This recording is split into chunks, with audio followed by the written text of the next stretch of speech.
ان میں میرے محبوب کریم صلی اللہ علیہ وسلم نے جس چیز پر سب سے زیادہ زور دیا ہے وہ یہ ہے کہ میں ظلم ختم کرنے آیا. ظلم نہیں ہونا چاہیے. ایک تو ہے کسی کو مارا جائے، اس کے منہ پر اس کو گالی دی جائے، اس کو ستایا جائے، اس کے راستے میں کانٹا بچھایا جائے، اس کو پتھر سے، تھپڑ سے، ڈنڈے سے، تلوار سے مارا جائے. یہ تو ایک بہت بڑی بات ہے. اسلام یہ کہتا ہے کہ تو اپنے گھر کے اندر بیٹھ کے بھی کسی مسلمان کے خلاف بات بھی نہ کر. اتنا زیادہ پابند مذہب. اپنے گھر کی چار دیواری کے اندر بیٹھ کر بھی کسی مسلمان کی برائی کرنے کی، صرف زبان سے سازش کرنے کی بات نہیں، اس کے خلاف منصوبہ بندی کرنے کی بات نہیں، اس کو لوگوں کو اس کے خلاف ابھارنے یا اکسانے کی بات نہیں، خالی اس کے خلاف گفتگو. اور وہ والا عیب جو اس میں پایا جاتا ہے، وہ عیب جو اس میں موجود ہے، وہ عیب بھی تجھے گھر کے اندر بیٹھ کر نجی اور ذاتی محفل میں بھی بیان کرنے کی اسلام اجازت نہیں دیتا. اور اسلام نے اس کو غیبت کا نام دیا. اور میرے نبی پاک صلی اللہ علیہ وسلم نے فرمایا یہ فعل کہ تو گھر کے اندر بیٹھ کر کسی کی عزت کے بارے میں بات کرے، سمجھ لے تو نے زنا سے بھی برا کام کیا. یہ بدتر ہے زنا سے بھی. یہ جو زیادتی اور ظلم ہے نا میرے بھائی، اس کو اسلام نے اس قدر زیادہ ناپسند کیا، اور اس پر اسلام نے اس قدر زیادہ احکامات بیان کیے. میرے نبی کریم صلی اللہ علیہ وسلم نے فرمایا قیامت کے دن اللہ مظلوم کے ساتھ ہوگا. اللہ کس کے ساتھ ہوگا؟ قیامت کے دن اللہ مظلوم کے ساتھ ہوگا. اور یہ لفظ ہیں حدیث مبارکہ میں ابن حجر علیہ رحمہ نے لکھے، اللہ قیامت کے دن مظلوم کے ساتھ ہوگا. اور اگلے لفظ سنو گے تو حیران رہ جاؤ گے. فرمایا اللہ قیامت کے دن مظلوم کے ساتھ ہوگا اگرچہ وہ مظلوم کافر ہی کیوں نہ ہو. اگرچہ وہ مظلوم، اللہ اس کے ساتھ ہوگا. اللہ قیامت کے دن مظلوم کے ساتھ ہے، اگرچہ وہ والا رٹا نہیں کہ میری برادری کا ہے تو میں نے سپورٹ تو کرنی ہے نا. ہم تو ظالموں کے ساتھ ہوتے ہیں. ہمارے دیہاتوں میں رواج ہے کہ نوجوان کسی کی عزت پر ہاتھ ڈالتا ہے، کسی کی بیٹی کو بھگا کے لاتا ہے تو اس کے دوست اس کی مدد کرنا فریضہ سمجھتے ہیں، اس کو سپورٹ کیا جاتا ہے، اس کو رہنے کو جگہ دی جاتی.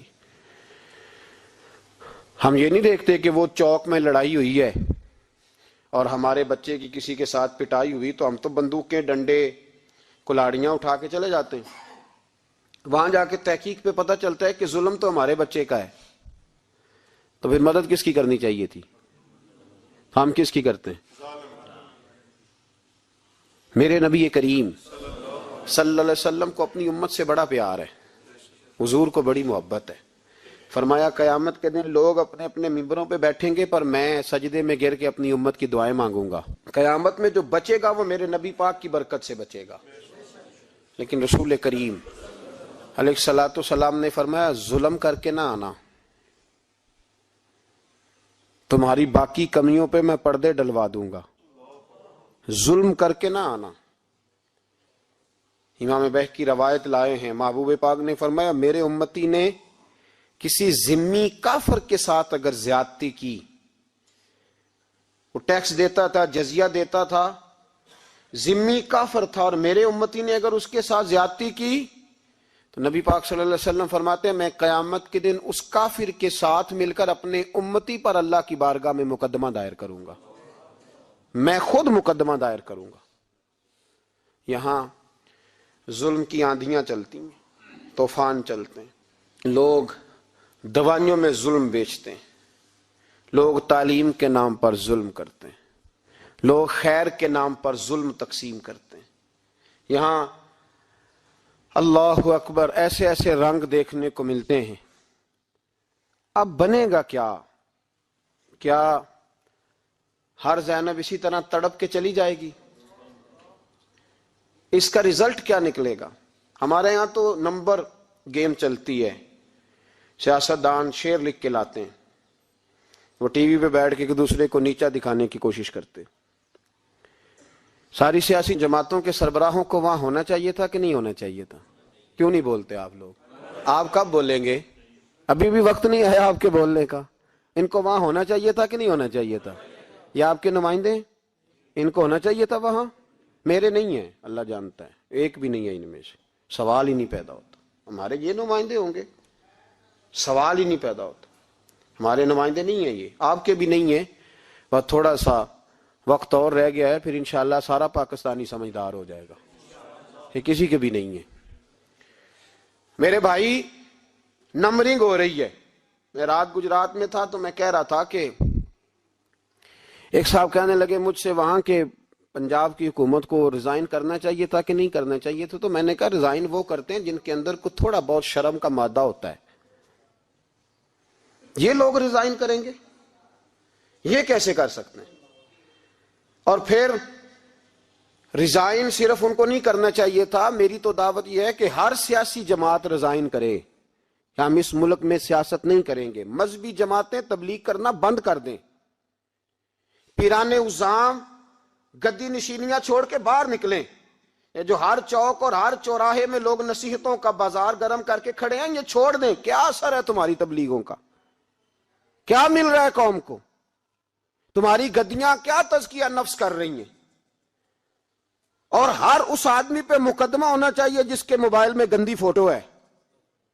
ہر وہ آدمی مجرم ہے جو گند دیکھتا ہے، گند آگے تقسیم کرتا ہے. ایسے ہی ایک دو آدمی کا نام لگا کے چپ کر گئے ہو.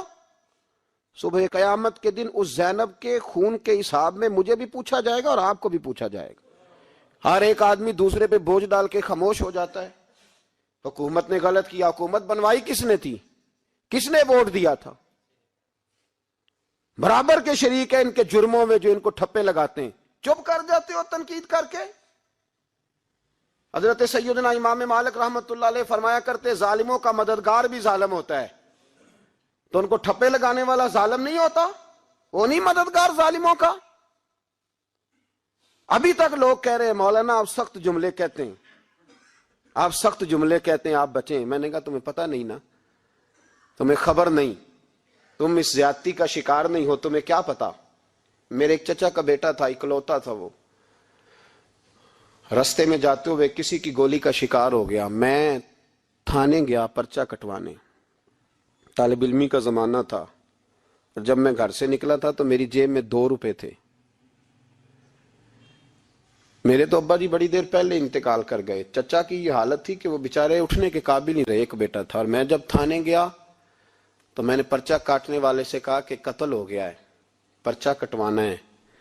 اور ڈاکٹر یہ کہتا ہے، ڈاکٹر جو مسیحا بنے پھرتے ہیں قوم کے، وہ کہتا ہے لاش کو ادھر رکھو اور پہلے پرچہ کٹوا کے لاؤ، پھر پوسٹ مارٹم کریں گے. اس نے بھی ایک ٹیلی فون کرنا گوارا نہیں کیا. یہ سارے ظالم ہیں اللہ ماشاءاللہ. یہ سب کٹہروں میں آئیں گے. ان سب کو حساب دینا ہے. ان کی گودوں میں بیٹھنے والے مولوی اور پیر سب سے پہلے وہ لٹکائے جائیں گے. سب سے پہلا نمبر ان کا ہے. میں نے جا کے کہا پرچہ پہلے پرچہ کٹواؤ پھر پوسٹ مارٹم سے. میں نے کہا پرچہ، تو پولیس والا مجھے کہنے لگا ایک پینسلوں کا ڈبہ لاؤ. یہ نمائندے ہیں ہمارے، یہ ہماری حفاظت کرنے پہ ہیں. تم نے خود اپنے لیے پولیس بنائی ہے. زینب کا چچا کہتا ہے جب میں تھانے گیا تھا پرچہ کٹوانے، مجھے پولیس والے کہتے تھے اگر مالٹے ٹھنڈے ملتے ہیں تو لے کے آ. اور زینب کا چچا کہتا ہے کہ وہ مجھے کہتے تھے کہ جا نیسلے کی 2 بوتلیں لا، پانی پینا ہے. اس ملک پہ بسنے والوں کا کوئی وارث نہیں، کوئی نہیں ان کا والی وارث. اور کہتے ہیں کوڑے میں پڑی لپٹی ہوئی خون سے لاش. اور مجھے پولیس والے کہتے ہیں فلانے نے لاش ڈھونڈی ہے، اسے تو پہلے 10,000 دے لے. میں ظالم ہوں، آپ ظالم ہیں جنہوں نے ان ظالموں کو اپنا سپہ سالار بنایا ہے. تیاری کر رہو اللہ کے حضور. میں نے پوچھا رب کریم سے مولا تو بتانا رزلٹ کب نکلے گا؟ تو رب کریم نے فرمایا دنیا تو غافل ہو سکتی ہے، وَلَا تَحْسَبَنَّ اللَّهَ غَافِلًا عَمَّا يَعْمَلُ الظَّالِمُونَ. کر جا کے سورۃ ابراہیم کی آیت نمبر 42 پڑھو. رب فرماتا ہے اللہ غافل نہیں ہے ان لوگوں سے جو دنیا میں ظلم کر رہے ہیں. اللہ ظالموں کے کاموں سے غافل. تو پھر مولا رزلٹ کیا ہے؟ فرمایا انما یؤخرہم لیوم، اللہ نے ایک دن کے لیے یہ فیصلے رکھے ہوئے، رب روز عدالت نہیں لگائے گا، اللہ نے ایک دن رکھا ہوا ہے۔ تشخص فیہ الابصار، فرمایا میں ظالموں کو اس طرح لٹکاؤں گا کہ لوگوں کی آنکھیں کھلی کی کھلی رہ جائیں گی۔ میں ظالم کو، رب کریم فرماتا ہے مجھے کوئی غافل نہ سمجھے، وقت آنے والا ہے، وقت آنے والا ہے۔ حضرت وہب ابن منبہ رحمت اللہ تعالی علیہ فرماتے ہیں، آپ فرماتے بنی اسرائیل کے اندر ایک بادشاہ بڑا ظالم تھا، اس نے محل تعمیر کرنا شروع کر لیا، محل بن رہا ہے، محل کے بیچ ایک جھونپڑی آ گئی، کٹیا ایک بوڑھی عورت کی، تو بادشاہ نے اس بی بی سے کہا کہ یہ کٹیا، یہ جھونپڑی دے دو،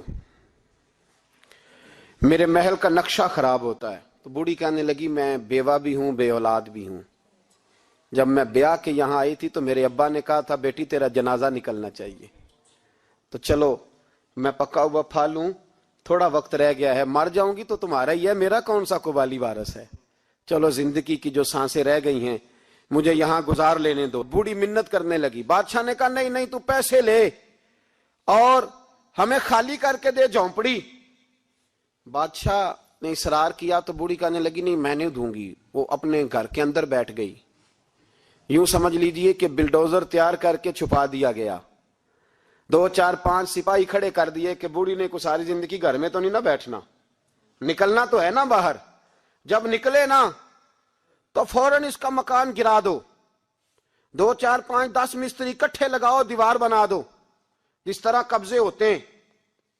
بوڑھی کچھ دیر تو چمٹی رہی گھر کے ساتھ، پھر اس کو نکلنا بھی تھا، جب اس نے سمجھا کہ امن ہو گیا ہے پھر وہ بوڑھی باہر نکلی، اور جب وہ گئی باہر چند گھنٹوں کے بعد واپس آئی تو جھونپڑی گری ہوئی تھی، گھر کی چھت کے تنکے ہواؤں کے ساتھ بکھرے ہوئے تھے، نیا مکان بن گیا۔ وہب ابن منبہ علیہ رحمہ فرماتے اس بی بی نے جو دعا مانگی تو عرش فرش ہلنے لگے، زمین کانپنے لگی۔ اس بی بی نے لفظ پتہ کیا ادا کیے؟ کہنے لگی اے اللہ میں تو موجود نہیں تھی، تو بتا تو کہاں تھا؟ اللہ میں تو نہیں تھی۔ زینب کی اماں بھی پوچھتی ہے اللہ میں تو نہیں تھی، تو موجود تھا نا؟ عرش کا مالک کہتا میں ہلا دوں گا۔ ذرا ان علماء کو، مشائخ کو، ان ارباب اقتدار کو دیکھ لینے دو، میری ڈھیل ہے میں انہیں ہلا دوں گا۔ کہتی اللہ میں تو نہیں تھی، تو کہاں تھا؟ تو بتا۔ رب کریم نے فرمایا جبریل دوڑ کے جا، دوڑ، اللہ حکم کیا ہے، فرمایا پلٹ دے اس بستی کو، تباہ کر دے ان لوگوں کو جو ظلم پر چپ رہتے، انہیں تباہ کر دے۔ دنیا میں قتیل اس سے منافق نہیں کوئی، دنیا میں قتیل اس سے منافق نہیں کوئی جو ظلم تو سہتا ہے بغاوت نہیں کرتا، اس سے منافق نہیں کوئی۔ منافق بن کے جینا بند کر دو، اب مومن بن کے جینا سیکھو، ان ظالموں کے خلاف بولو۔ میرے عزیز کہتے ہیں تباہ کر دو بستی کو، بستی الٹ دی، گھر تباہ ہو گئے۔ یاد رکھو عرش کا مالک کہتا ہے تو میں دیکھ رہا ہوں، ورنہ کوئی موجود نہ تھا، میں تو تھا نا، میں تو سارا کچھ دیکھ رہا ہوں۔ میں اس ولا تحسبن اللہ غافلا اما یعمل الظالمون، لوگ اللہ کو غافل نہ سمجھیں۔ اور پھر میڈیا چیختا ہے، کہتا ہے جی بڑا ظلم ہوا۔ اس کام میں سب سے زیادہ کردار اس برائی کو پھیلانے میں میڈیا کا ہے۔ میڈیا تو بچوں کو گناہ کے طریقے بتلاتا ہے، اور حکومتیں، ممتاز قادری کا جنازہ نہ دکھانا ہو تو میڈیا سارا بند ہو جاتا ہے، فیض آباد دھرنے کا ظلم نہ دکھانا ہو تو میڈیا سارا بند ہو جاتا ہے۔ تو گند روکنا چاہیں تو گند رک سکتا ہے کہ نہیں رک سکتا؟ یہ پابندی، یہ ٹیکنیکلی زمانہ ہے، اگر یہ بند کرنا چاہیں تو ہر چیز اپنی جگہ پہ بند ہو سکتی ہے کہ نہیں؟ بولیں۔ لیکن ہم تو روئیں گے نا، فیس بک پہ تصویر لگائیں گے زینب کے ساتھ ظلم ہوا، تو تیری تو امام والی دکان پہ گندی فوٹو لگی ہوئی ہے، تیرے تو موبائل میں سارا گند ہے۔ اس گند کی ترویج و اشاعت میں تو میں اور آپ شامل ہوتے جا رہے ہیں، گند تو پرموٹ ہو رہا ہے، اسی سے تو لوگوں کے جذبات ابھرتے ہیں۔ ابا جی کہتے ہیں مجھے اعتبار ہے، مجھے اعتبار ہے بیٹی پہ۔ یہ کیا تماشا ہوا اعتبار کا؟ یہ کیا بات ہوئی؟ اعتبار کس کو کہتے ہیں؟ حضرت جنید بغدادی رحمت اللہ تعالی علیہ، آپ سے کسی نے پوچھا، میں تھوڑے دن پہلے مجھے گجرات یونیورسٹی کے کچھ طالب علموں نے دعوت دی، کچھ اساتذہ نے کہا کہ یہاں سیرت سیمینار ہے، آپ آئیں۔ سیالکوٹ میں جو کیمپس ہے، میں وہاں جب پہنچا تو میں نے کہا یار یہ صرف لڑکے ہونے چاہیے۔ کہنے لگے اتنے بولے مولوی تقریر کرتے ہیں لڑکیوں میں تو آپ، تو میں نے کہا یار مجھے دکھیا نو سمجھ لو، میں پرانے خیالات کا ہوں، اور ویسے بھی میرے لیے مولوی حجت نہیں، میرے لیے رسول اللہ کا دین حجت ہے، تو آپ پردہ کرائیں۔ خیر انہوں نے مہربانی کی، کوئی پارٹیشن ہو گئی۔ جب میں پہنچا تو شاید 1.5 منٹ لگا ہو مجھے گیٹ سے ہال میں جانے تک، لیکن وہاں جو بچے اور بچیوں کا میں نے حال دیکھا تو میں دعا مانگ رہا تھا، اے اللہ تو اس قوم پہ فضل فرما، اس قوم پہ۔ ابا جی کہتے مجھے اعتماد ہے، نابینا سے ابھی ہیں عبداللہ ابن مکتوم رضی اللہ تعالیٰ، وہ آئے ہیں تو نبی پاک صلی اللہ علیہ وسلم نے فرمایا عائشہ پردہ کر لو، تیرے گھر میں بسنے والی بی بی سید عائشہ سے بھی پاک ہے، تیری بیٹی حضرت عائشہ صدیقہ سے بھی زیادہ حرمت والی ہے۔ نبی پاک نے فرمایا عائشہ پردہ کرو، حضور وہ نابینا ہے۔ فرمایا تمہیں تو نظر آ رہا ہے نا، تیرا اعتبار یہاں سے بھی زیادہ بڑھ گیا ہے۔ حضرت جنید بغدادی سے کہا حضور ہمیں قرآن شریف پڑھا دیں، آپ نے فرمایا درمیان میں عورتیں پردہ ڈالے پھر پڑھاؤں گا۔ کہا حضور قرآن پاک ہی پڑھانا ہے؟ تو حضرت جنید فرمانے لگے پڑھانے والے حسن بصری ہو اور پڑھنے والی رابعہ بصری ہو اور درمیان میں قرآن پڑھا ہو، پھر بھی میں انہیں بغیر پردے کے پڑھنے کی اجازت نہیں دیتا۔ یہاں تو حال ہی کوئی نہیں، اس گند کو روز پرموٹ کرتے ہو، نوجوانوں کے جذبات بکھرتے ہیں اور بپھرتے ہیں، اور پھر اس کے بعد کہتے ہو کہ آگ نہ لگے۔ یہ کیسے ہو سکتا ہے؟ تم نے خود آگ لگائی ہے چمن میں اپنے، بے سبب گردش ایام کو الزام نہ دو، تم نے خود نور کا ظلمت سے کیا ہے سودا، کر کے توہین سحر شام کو الزام نہ دو۔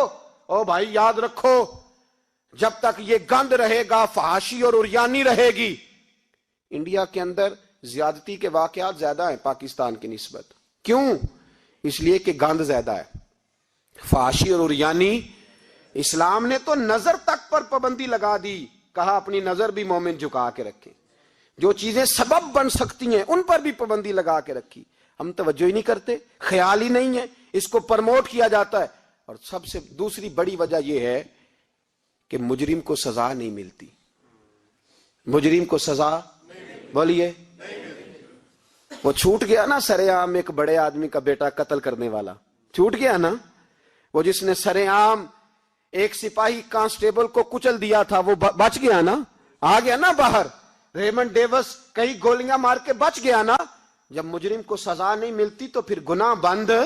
میرے رسول پاک صلی اللہ علیہ وسلم نے قانون دیا، قانون، ایک عورت نے چوری کی، اس کے حضرت سیدنا اسامہ بن زید حضور کے محبوب صحابی سفارشی بن کے آئے، حضور تھوڑی لچک دے دیں۔ نبی پاک نے فرمایا سنو، میری بیٹی فاطمہ بھی چوری کرتی تو میں ہاتھ کاٹ دیتا۔ مجرم کے لیے سزا ضروری ہے، مجرموں کو سزا ملے گی تو حالات بہتر ہوں گے۔ کہتے ہیں سر عام پھانسی لگاؤ، کہتے ہیں قانون میں گنجائش نہیں۔ تمہارے لیے قانون روز بدل جاتا ہے۔ جب مطالبہ کیا گیا نا کہ سر عام جاگ رہے ہیں آپ لوگ کہ سو گئے؟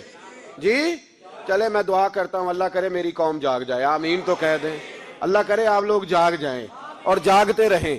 اعلیٰ حضرت نے فرمایا تھا، مشورہ دیا تھا، سونا جنگل رات اندھیری چھائی بدلی کالی ہے، سونے والوں جاگتے رہنا کیونکہ چوروں کی رکھوالی ہے۔ سونا جنگل رات اندھیری چھائی بدلی کالی ہے، سونے والوں جاگتے رہنا، چوروں کی رکھوالی ہے۔ کہا گیا سر عام پھانسی دو، تو کہنے لگے آئین میں گنجائش نہیں چوک میں پھانسی دینے کی، اور تمہاری ضرورت پڑے تو آئین میں ترمیم ہو جاتی ہے۔ تو آج زینب کو ضرورت پڑی ہے تو کیوں ترمیم نہیں ہو سکتی؟ آج ایک غریب مظلوم ماں کو ضرورت پڑی ہے تو ترمیم کیوں نہیں ہو سکتی؟ انہیں چوک میں پھانسی دو، انہیں لٹکاؤ، انہیں کاٹ کر کتوں کے آگے ڈالو تاکہ ہر ایک کی بیٹی محفوظ رہ سکے۔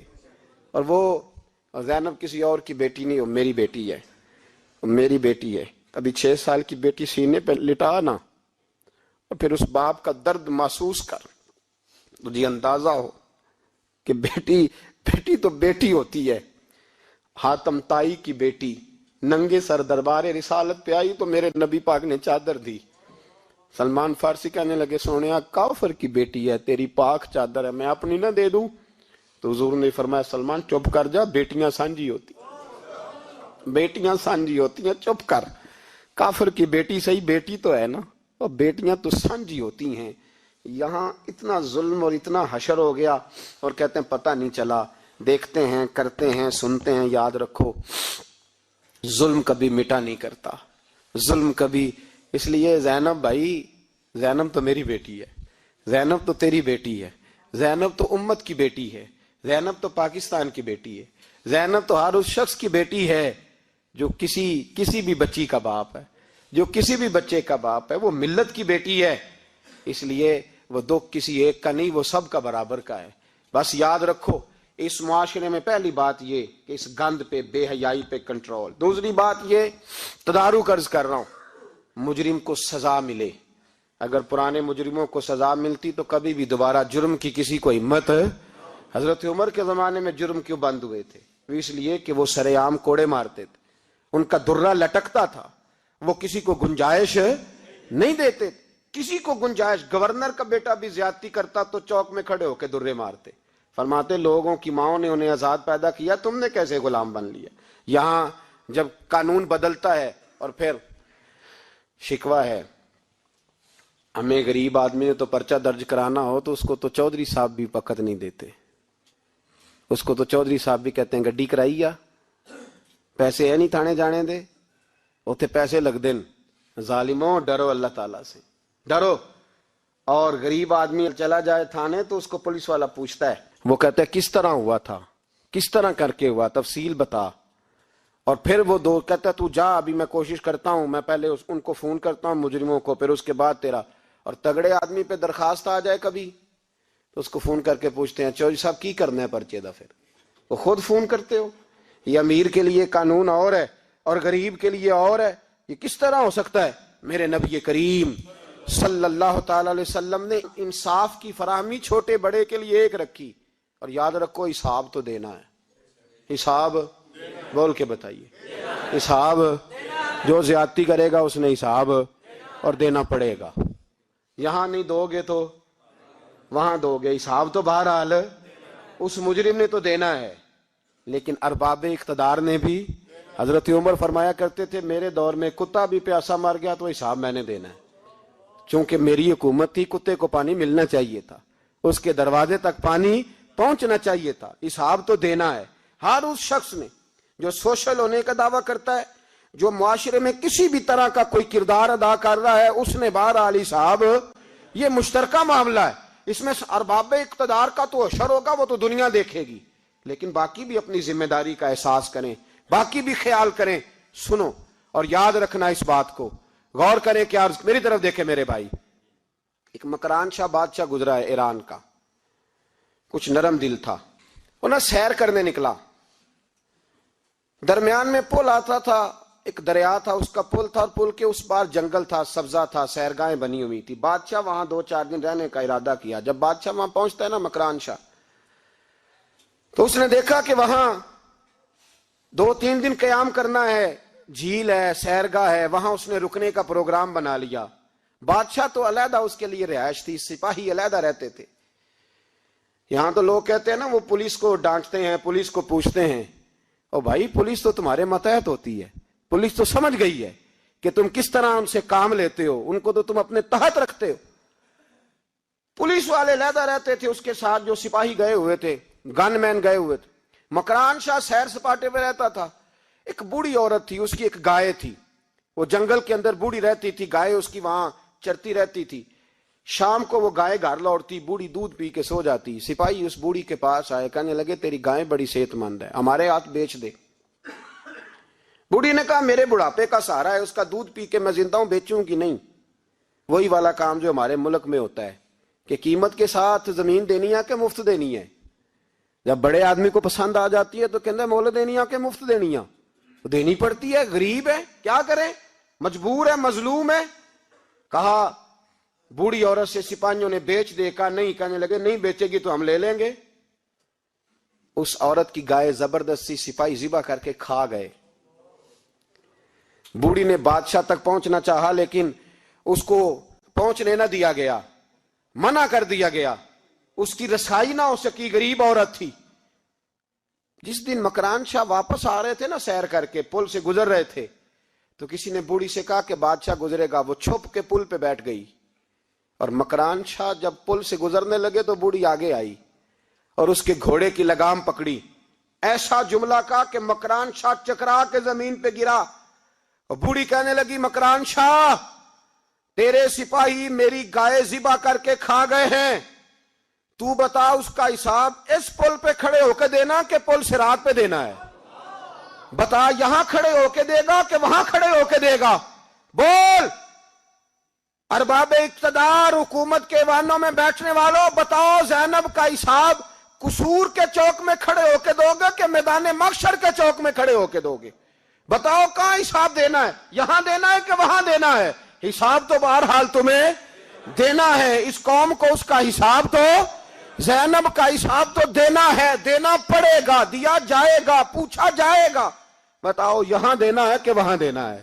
دینا تو پڑے گا، یہاں دو گے تو ہو سکتا ہے قیامت میں بچ جاؤ، اور اگر یہاں نہیں دو گے تو وہاں لٹکا دیے جاؤ گے، رسوا کیے جاؤ گے، پوچھا جائے گا۔ مکران شاہ چکرا کے گرا زمین پہ اور گر کے کہنے لگا بی بی میں وہاں حساب نہیں دے سکتا، دو دینا یہیں لے لے، جو لینا یہیں لے لے، آ جاؤ آ جاؤ، وقت ہے، گنجائش ہے، مہلت کے دنوں میں توبہ کر لو، پلٹ آؤ، اللہ کے حضور حاضر ہو جاؤ۔ اس معاشرے کو صفائی کی ضرورت پڑ گئی ہے، اس معاشرے میں ہر آدمی اپنا کردار ادا کرے، ظالم کے خلاف اٹھے، بے حیائی، فحاشی، عریانی، بدنگاہی، اس کے خلاف اٹھے۔ حضرت امیر معاویہ رضی اللہ تعالیٰ عنہ اپنے دور حکومت میں باہر نکلے، ایک بی بی با پردہ عورت برقعے میں گلی میں گھوم رہی تھی، برقع ڈال کے۔ حضرت امیر معاویہ دوڑ کے مسجد چلے گئے، رونے لگے، کہنے لگے صحابہ کے زمانے میں یہ عورتیں گلی میں آ گئی ہیں، ہمارے دور میں ہی آ گئی ہیں، کہیں اللہ کا قہر نازل نہ ہو جائے۔ حالانکہ وہ با پردہ تھی بی بی، یہاں تو بڑی ڈٹائی کے ساتھ فرنٹ سیٹ پہ بے پردہ عورت کو بٹھایا جاتا ہے اور دلیلیں دی جاتی ہیں کہ ہم پڑھ لکھ گئے، ایف ایس سی اور بی ایس سی ہماری تعلیم ہے، ہمارے پاس ابھی تازی تو کار آئی ہے، تو بتائیں نا کہ جو کار پہ بیٹھی ہے وہ کار کی مالکن ہے۔ یہاں تو ہر چیز کھول کے بیان کرنا لوگوں نے اپنے لیے ضروری سمجھ لیا ہے، اپنے کلچر کا حصہ بنا لیا ہے۔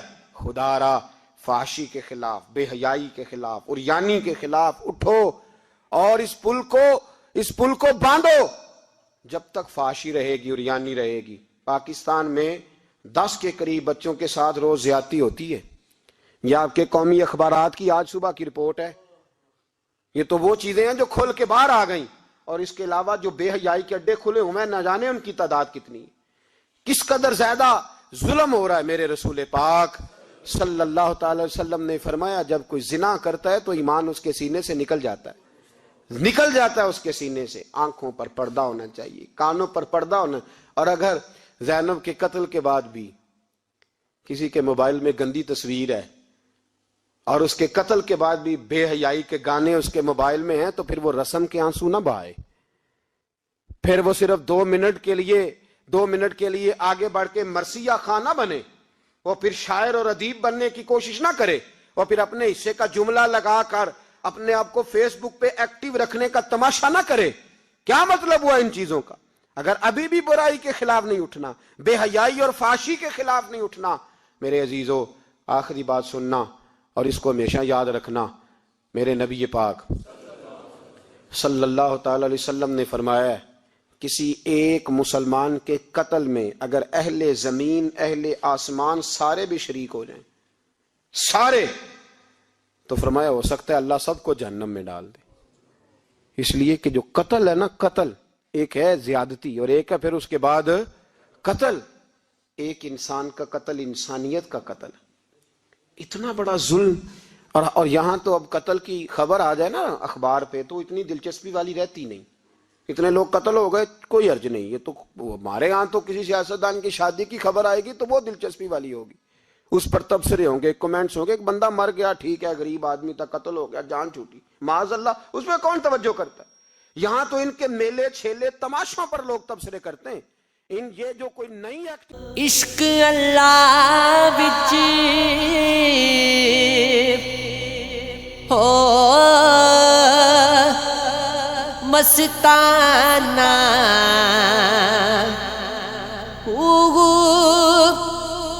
صدا